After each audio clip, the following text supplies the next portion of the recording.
All right, it's time for the last one of the night.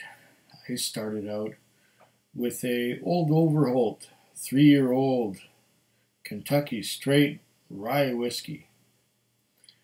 And it was a little harsh, but I won't go into the details right now. You've probably seen the video already if you were following my channel.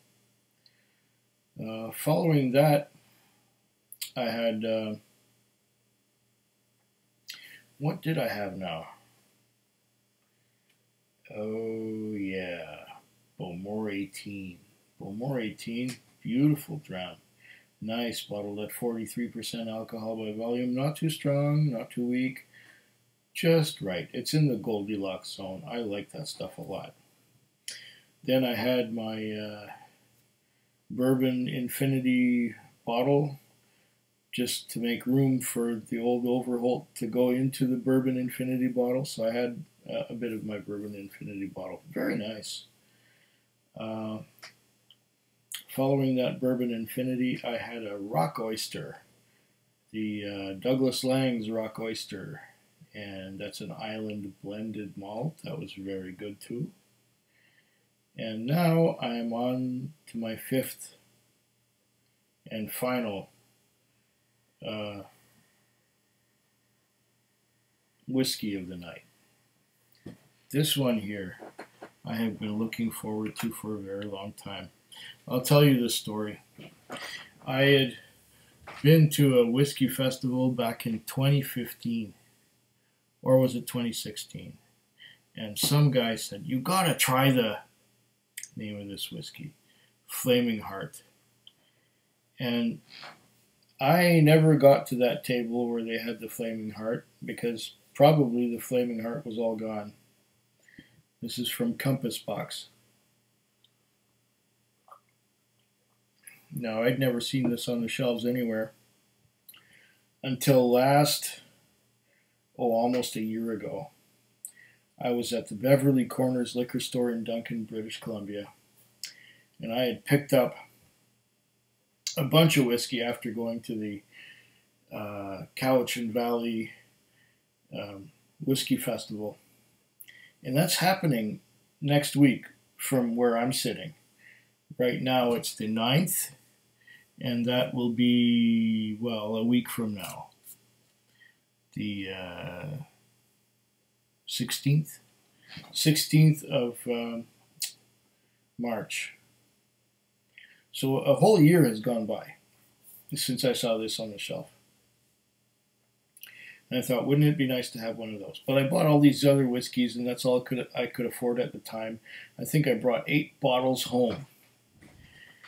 And of those 8 bottles, I'm still enjoying some of them. Some of them are still here and still open. But I thought, oh man, I got to get me a bottle out of Flaming Heart. So the following summer, it was just the beginning of July. The date on this is July the 1st, 2018. That's when I was going camping. And on my way to camping, I stopped at Beverly Corners in Duncan and picked up this bottle of Douglas Lang's, not Douglas Lang, Compass Box, Flaming Heart. Now, that's the top, comes right off.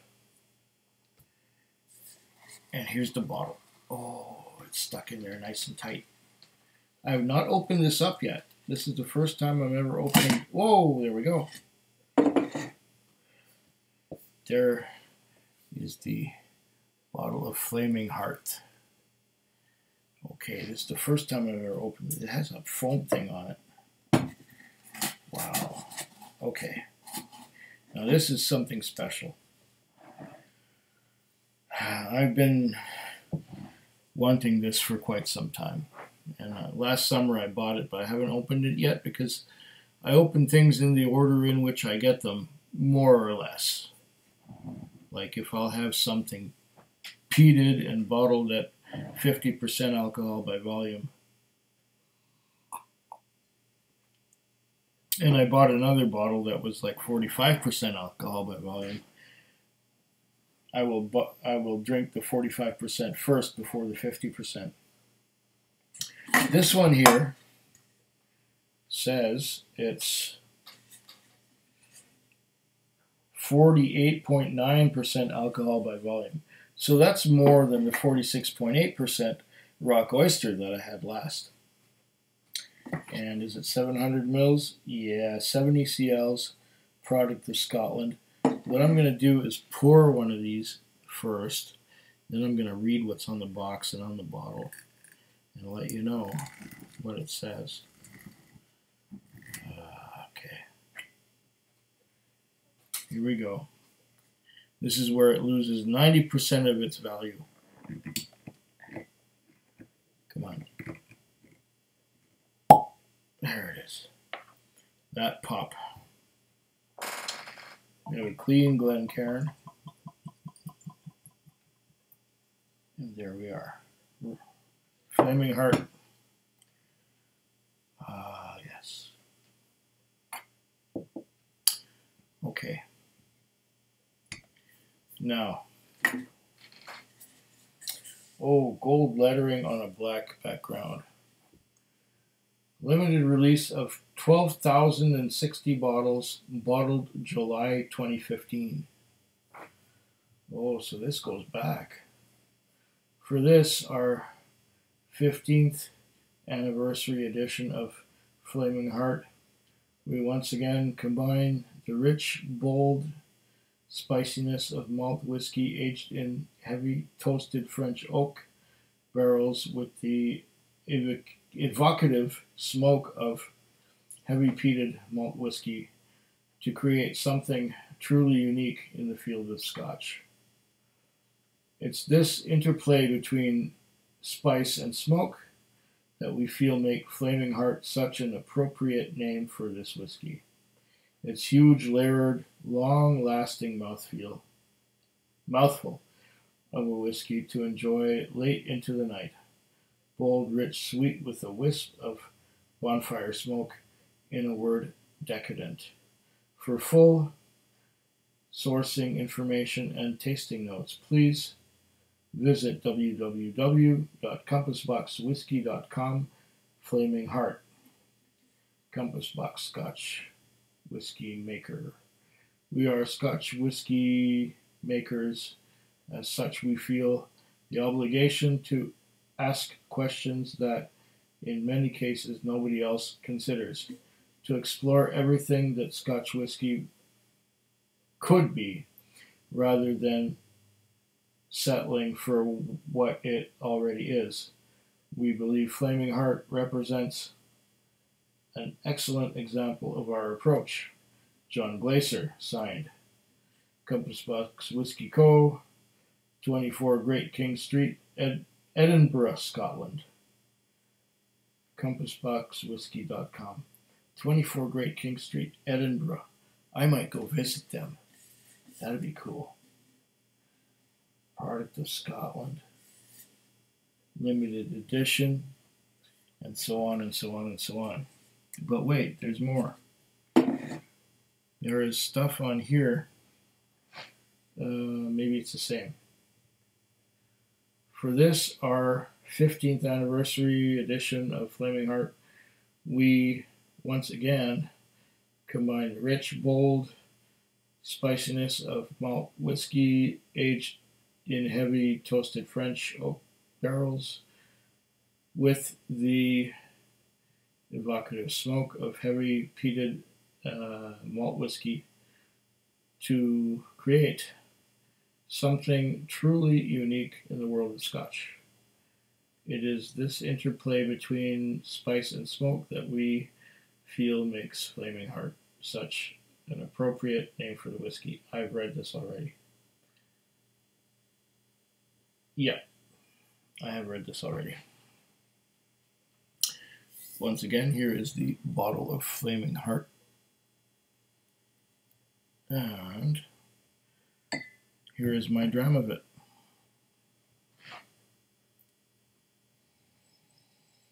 Yeah, and this is an interesting top to the bottle, don't you think? Looks very nice.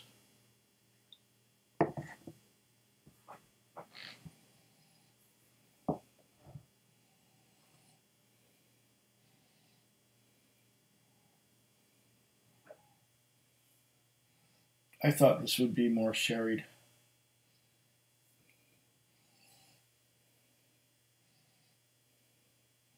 Maybe it takes a little time to open up. I will try it with a bit of water eventually. Now that we're just starting out. What did this cost me? All right, $180.09. $9 liquor tax, $18. Oh no, $9 goods and services tax, $18 liquor tax. So $27 in tax. Grand total, oh, there's a bottle deposit of 10 cents as well. Grand total $207.09.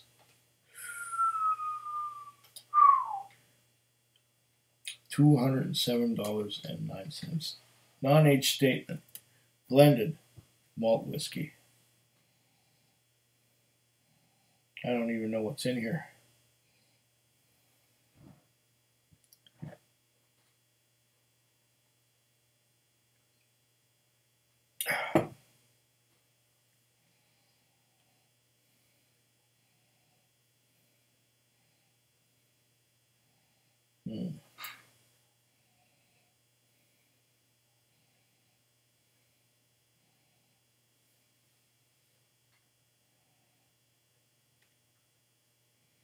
Let's give it the old anaconda treatment.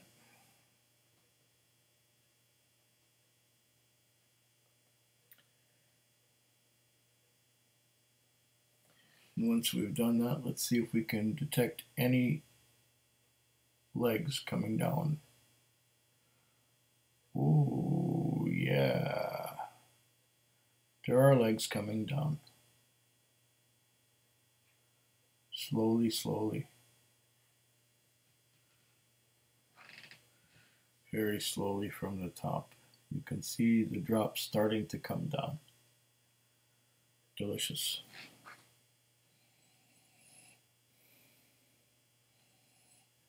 Why am I getting the scent of mothballs? Maybe this thing has been in the bottle very long. Wait. I'm starting to get some fruity notes.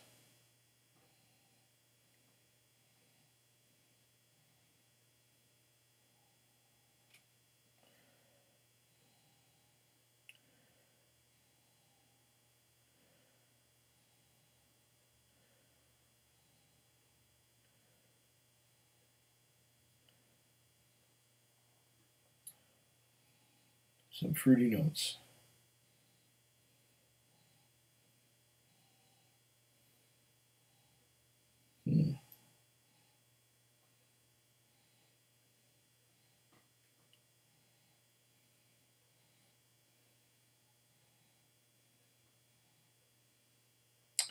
This is really closed up.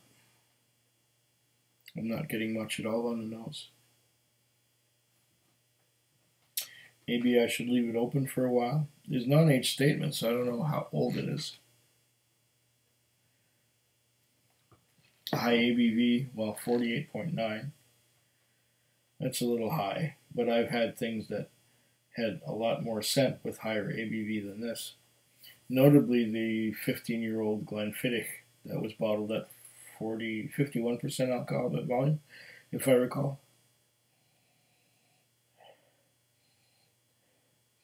I'm definitely getting some of that French oak.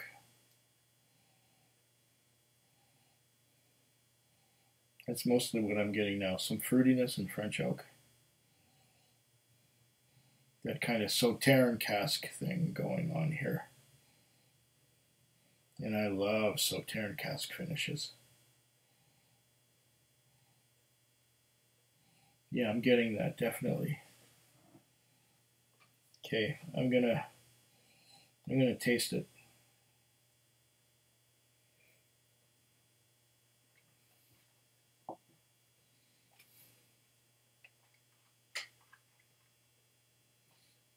Mm.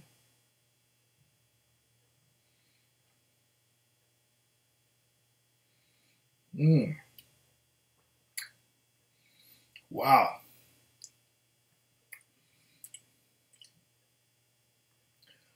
A lot of that French oak finish. A lot of that French oak. Oh, delicious. I'm getting the French oak, the tannins, some sweetness. It's awful dry. You mentioned peat. I'll get back to you on that. Wait a minute. On the finish, it's quite dry. I'm going to try a second sip of this, and then maybe I'm going to try putting some water in it and see what happens.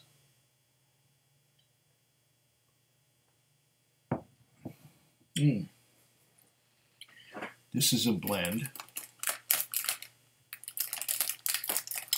This may take some time.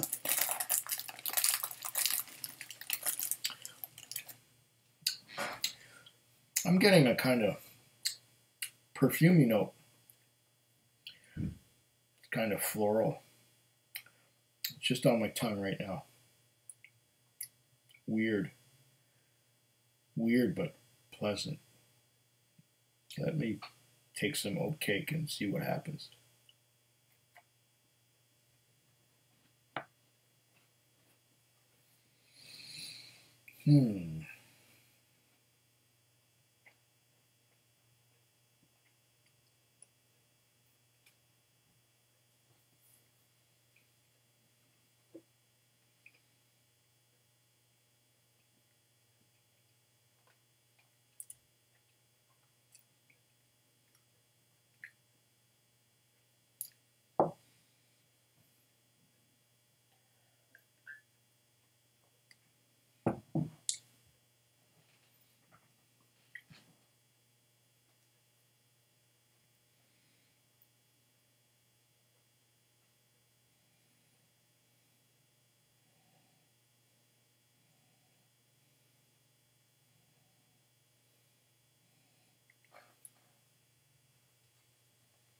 Definitely getting some of that French oak on the nose.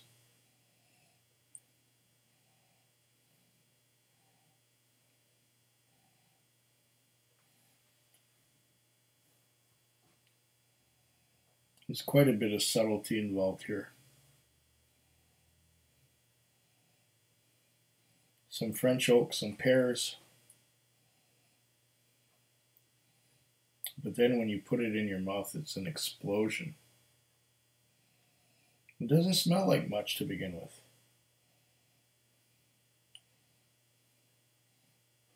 Try that again.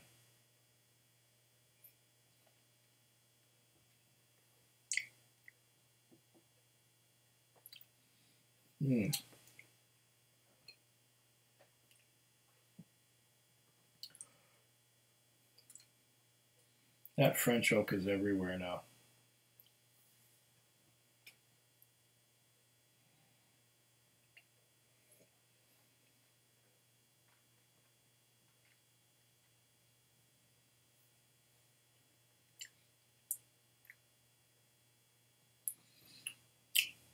Oh.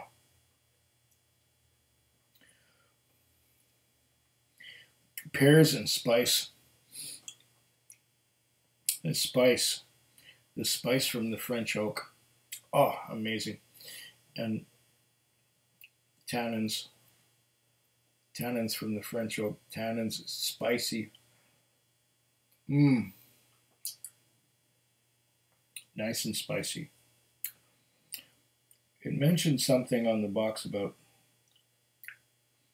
peat smoke. Islay. The spices from the French oak and the peat from Islay are so well integrated, they are like one flavor put together. If you take the two flavors, you can't pick them apart. They are together. They are integral to each other if that makes any sense. I'm going to see what happens when I add a little bit of water to this, and maybe that will change things a little bit. Let's see. Drop, drop. Okay. That's some water in there.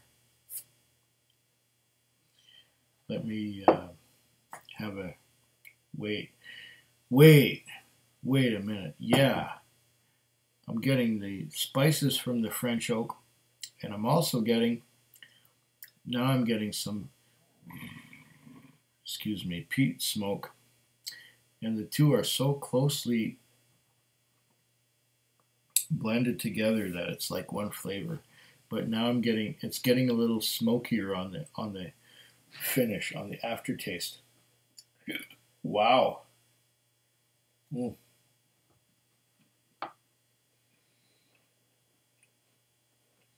I got to do that again with water.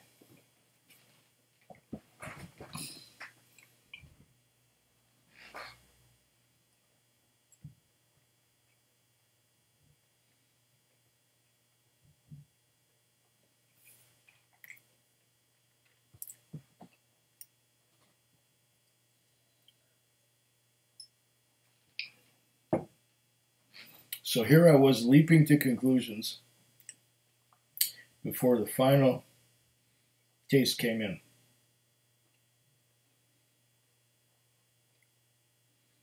Wow.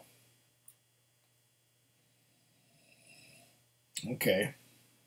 Once again, on the nose, pears and a little bit of that French oak.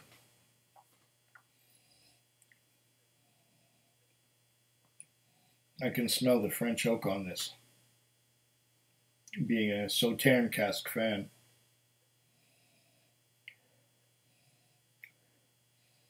Yeah, pears and spices.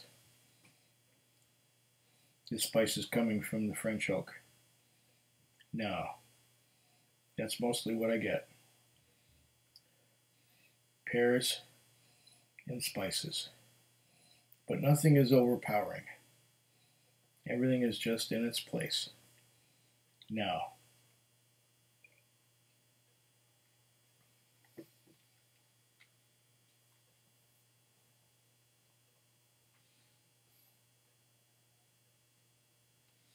mm.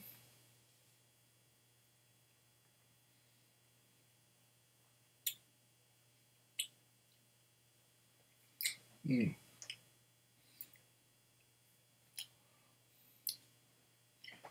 Delicious pears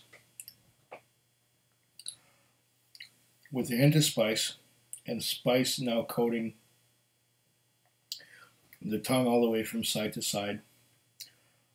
I'm getting pears on the roof of the mouth. My mouth is coated with pears and spice. What spice, I don't know. Allspice, some kind of spice. And then there's the spice fading. The spice is fading. The spice is fading. And then when you think the spice is all gone, that's when there's a bit of a smoke. There's a bit of peat smoke. And there's that perfumey thing again. Did I mention that before? It's like a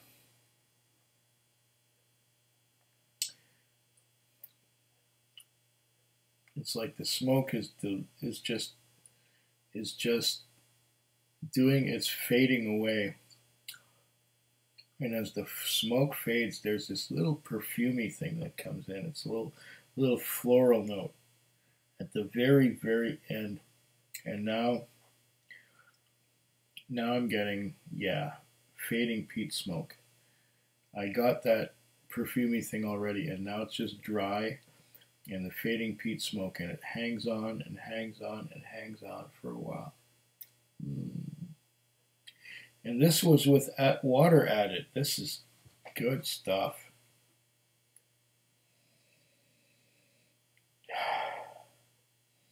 I'm glad I got this.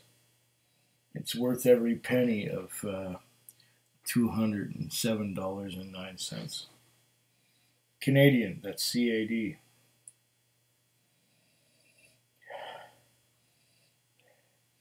Quite a nice experience.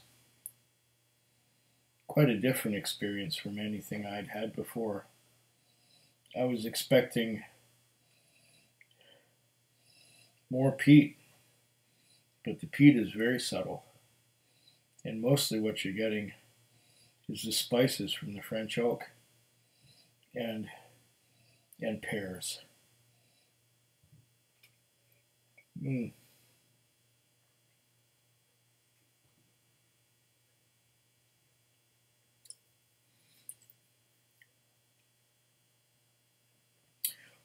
The mouthfeel is somewhat alkaline too and a little bit slippery. And there it is. As soon as I swallow it, there's the spiciness all over the sides of the mouth. That's tannins from the French oak, I'm pretty sure. Makes my mouth water like crazy. Oh, beautiful. Well, I could go on and on, but it looks like I've been going on for quite a while. So, I will drink to your very good health. Slanchava. Food Quig. Food Quig. Food Quig. Food Quig. Food Quig. Yeah.